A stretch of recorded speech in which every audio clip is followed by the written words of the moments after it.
Why, hello everybody! I am your lovely host, Innocent, and welcome to Photopsia? Photopsia.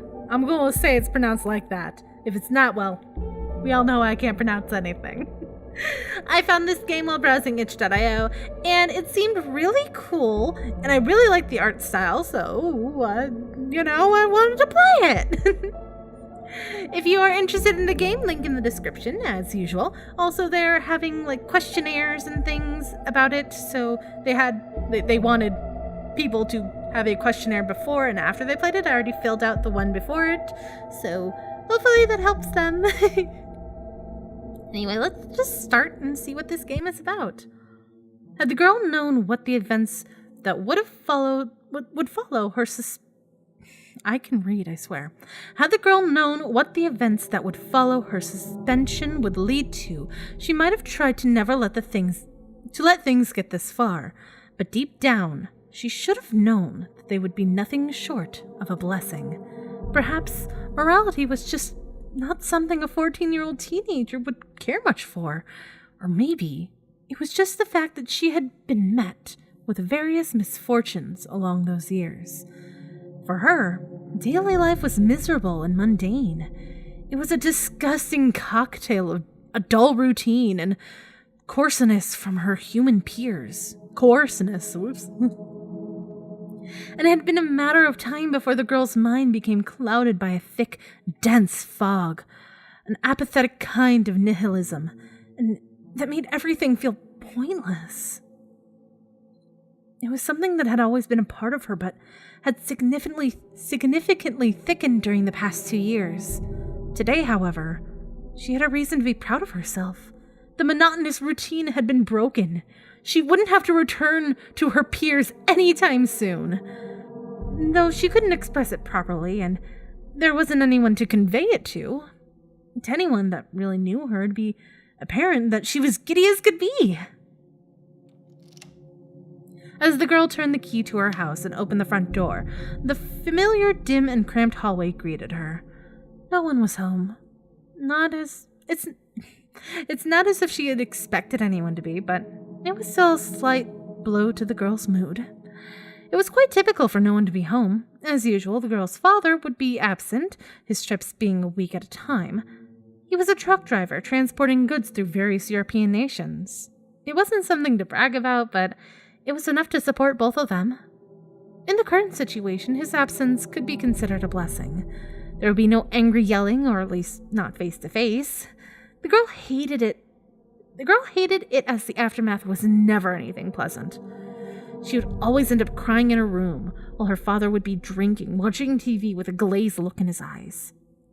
The girl stepped inside, pressing the door behind her shut. Ooh, she blinked. I like it.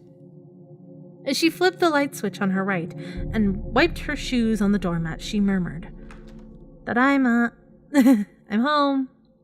She crouched down to slip off her shoes, pulled open the worn-out, askew shoe rack, and exchanged them for a pair of simple home slippers. I love home slippers. Not many people here in America actually use them, so I love them so much. Still bending over, her eyes lingered on her lower legs, investigating the shallow cuts that dotted them.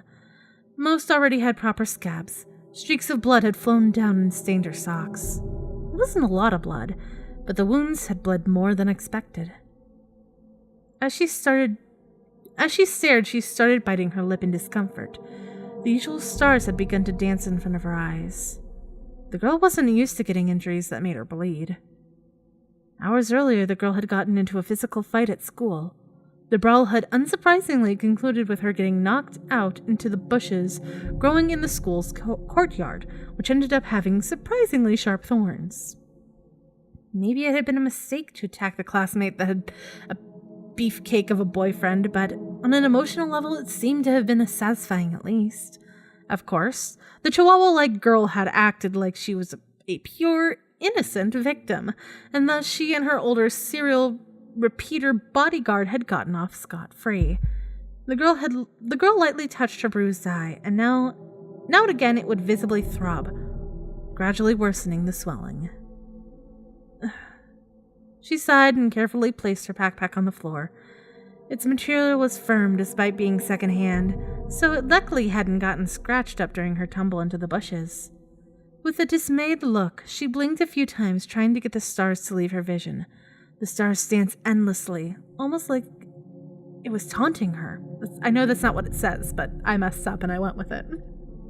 She shut her eyes and took a few deep breaths. Doing so for about a minute usually helped her with getting them off of her sight. Naturally, it worked this time as well. As the girl got up, slipping her feet into the slippers, she took the key ring from her coat pocket and locked the front door with the thickest of the keys.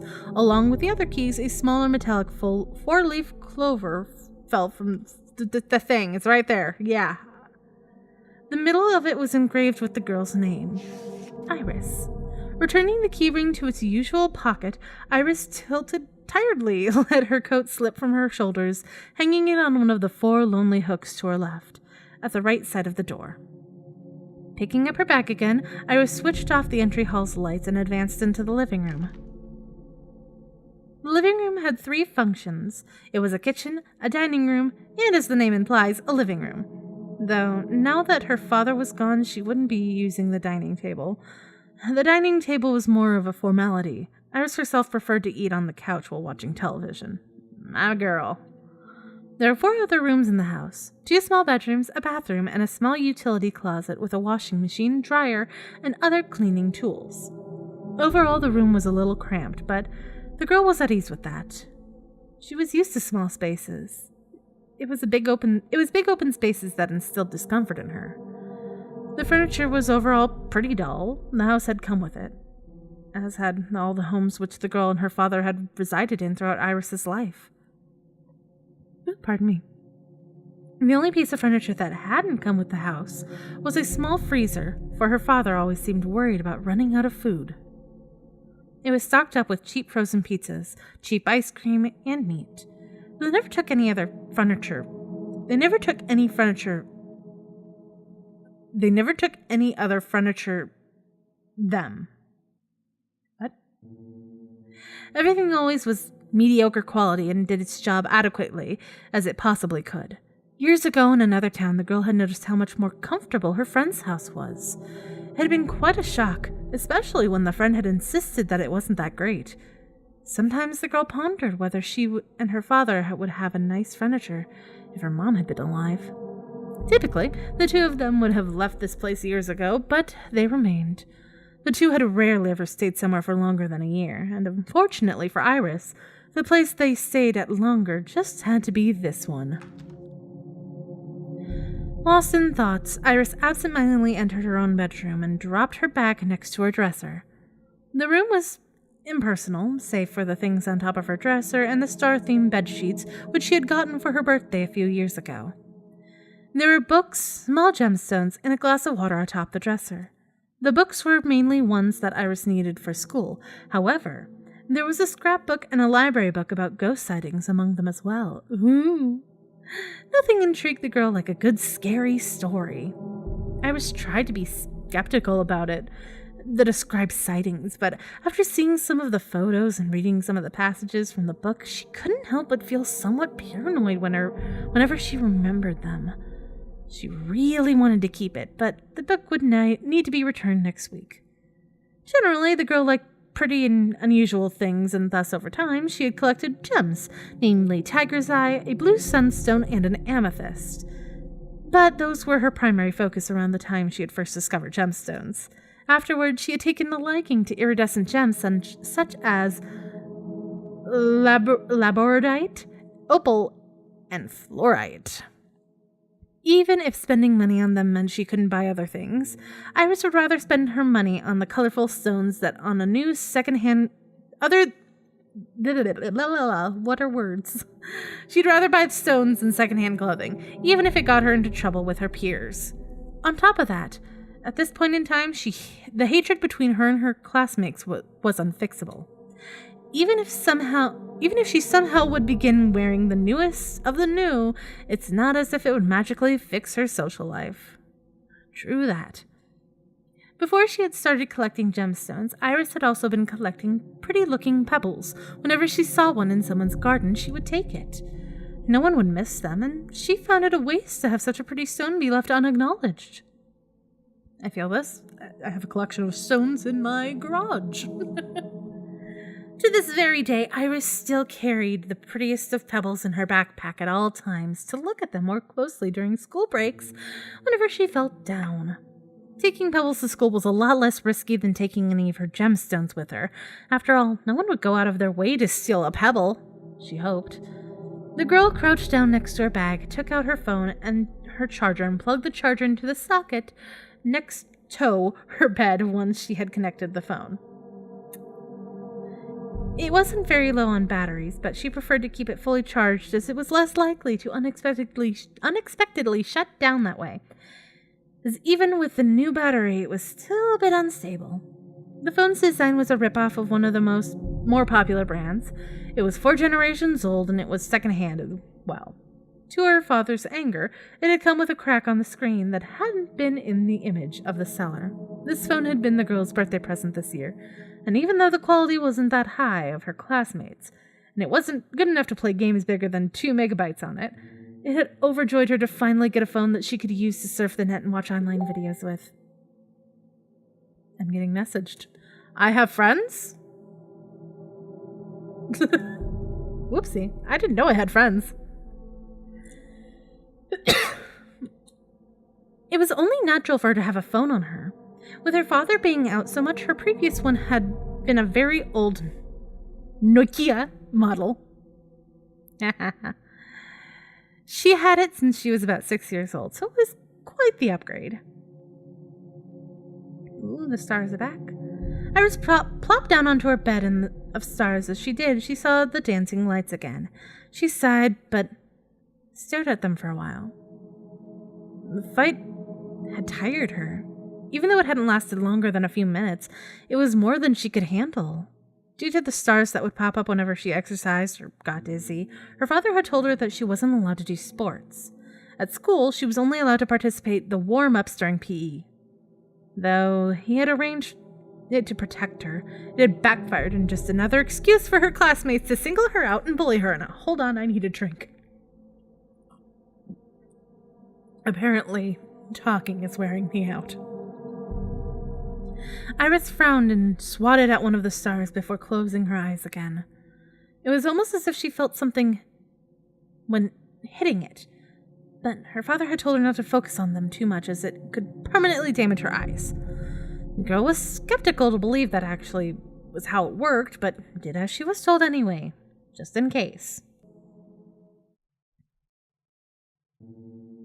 Iris sat up slowly and opened her eyes again, while simultaneously taking out her nightgown from under her pillow. The lights had once again disappeared. Iris took out a pair of clean undergarments. She headed towards the bathroom.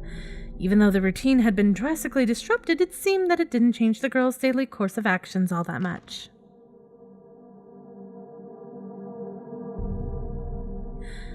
After having showered, Iris bandaged up the cuts on her legs and put on her nightgown and threw the clothes that she had worn into the washing machine. Usually, she would shower right before going to bed and wash her clothes in the weekend, but she had bled a bit onto them and disliked feeling filthy. Don't forget using peroxide, sweetie. The girl's sweater was her only warm piece of clothing, and her skirt was the only one that still fit her. Her father did not have the money nor the time to get more clothes. He always insisted on joining her to select clothes that didn't stand out too much, but his tastes were so old-fashioned that Iris, despite his efforts, ended up sticking out like a sore thumb. Whenever she would confront him with it, he would get angry and start yelling at her, and thus the girl never brought it up again. Clothes shopping was always something that was procrastinated. It was not as if her father had promised her to do it, so she had no reason to expect him to ever come along. And the washing machine filled up with water, the girl left the utility closet. She hadn't eaten anything since lunchtime, evidenced by her stomach's occasional audible rumbles. The kitchen didn't quite have a proper counter. It's been replaced with a small freezer. Thus, the girl and her father would just use the dinner table to prepare food. Tonight's dinner would most likely be pasta, rucola cabbage, and steak. The girl's cooking skills were above average for her age, as to be expected for someone who was home alone so often. Her pepper to salt ratio seemed to be close to perfection, and she had great fondness for garlic. Ooh, garlic, I love garlic. Every steak she prepared was made with garlic. Yes! Even though I don't like steak because I can't handle red meats, I love garlic. She even smeared garlic butter on top of it. Not only that, any sandwich that wasn't sweet would have the same buttery spread. She'd also smeared on her steaming hot pizzas. Ooh. Right as they were fresh out of the oven. Her cooking was limited by what her father could afford, but once in a while he would buy some spices for Iris to experiment with. This time it was rosemary, the dew of the sea. As the girl cut up a clove of garlic into pieces, she wore a satisfied smile. The soft sound of the knife tapping against the cutting board was mild and pleasant. Even once the clove was divided into dozens of smaller pieces, Iris kept cutting it into smaller pieces. Cutting up things was Iris's favorite part of cooking. That and creating sauces. As to her, it was like making a magic potion. After a while, the pasta was boiling, and the juicy steak was sizzling in garlic-filled olive oil. And eventually, the meal was on her plate, with a predictable addition of the ricotta as the girl sat on the couch watching the news, watching the usual reporter. When her father was home, they usually joke about the awful coordination and expensive clothing everyone was wearing. A food scandal. Recent reports from the health inspection state that significant quantities of horse meat have been found in several meat products sold at fast food chains and supermarkets. This meat originates from a foreign company. When reaching out to the supplier of the meat about the matter, they had no comment. Iris rolled her eyes. Figures. Why are they even expecting them to respond? Of course they wouldn't. The girl stared at her own steak, squinting a bit. Was it horse meat? She had examined it a bit longer before sticking a piece into her mouth. When reaching out to supermarkets and fast food chains that did business with horse meat suppliers, all of them stated that they would cut ties with the company. In other news, missing persons are on the rise. In a majority of reported cases, people are last seen traveling by train. Rumors of train serial killers are on the rise. However, the police were quick to dismiss the rumors. The female reporter on the screen was briefly replaced by a detective. We don't want to rush any conclusions. There ain't enough evidence to conclude that even a serial killer is involved. The common denominator of these people is that they're loners with a history of depression. There's no proof of any of them have ever been abducted or followed around. For that matter, our officers are working hard to locate a potential victim. But so far, we don't have any solid leads. In other words, please do not lose hope if one of your loved ones is missing. Now, on to the weather after our break. Iris groaned. The commercials were always 7 to 8 minutes on this channel. They would often repeat the same garbage commercials over and over. This program was brought to you by Minty Fresh Toothpaste. 2 treatments with Minties a day will keep the cavities away. Are you tired of having bowel troubles? Fund our research on synthetic organs! Fund now and receive special privileges once our research is finalized.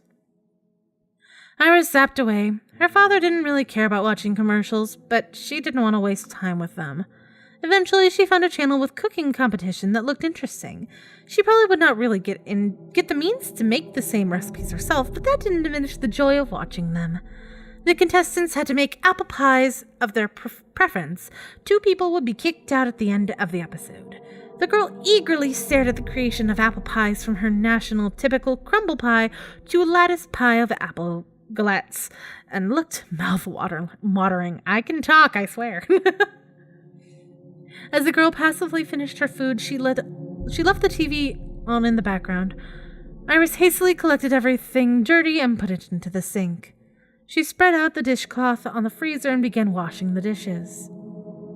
Of course, she wanted to see what was going on in the cooking program, but she wanted to go to bed even more. Sleep was already in her eyes. She had trouble keeping them open, naturally due to the bruise as well. The TV was hard to hear with the background noise. of the sink and the dishes as the girl cleaned them in the bubbly water. Once she finished cleaning the knives, she washed a bit more absent-mindedly, her eyes closing for a few seconds and her hands kept working. Gradually, she spaced out more and more, making the process a lot slower. Once she was done, the cooking show was already finished, and the commercials had started playing.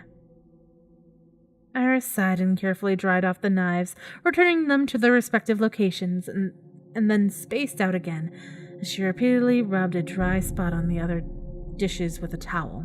Once again, she saw stars, but she was too drowsy to care. Even the washing machine's cycles were finished once she was done in the kitchen, and she made haste to the laundry room. Without bothering to turn on the lights in the room, she robotically set up the appropriate setting for her clothes, took them out of the washing machine, shut it down, threw the clothes into the dryer, and started it up. On a typical day, Iris would have drank a cup of tea before bed, but today she wouldn't even get to drink her tea before falling asleep. So Iris just turned off the television in the living room and the living room lights as she left her for her own room. She tiredly walked over to her bed and plopped down onto it. Once the girl had probably gotten herself under the blankets, she immediately drifted off. Boo! Did I scare you? I'm just kidding. The pleasant scent of bergamot?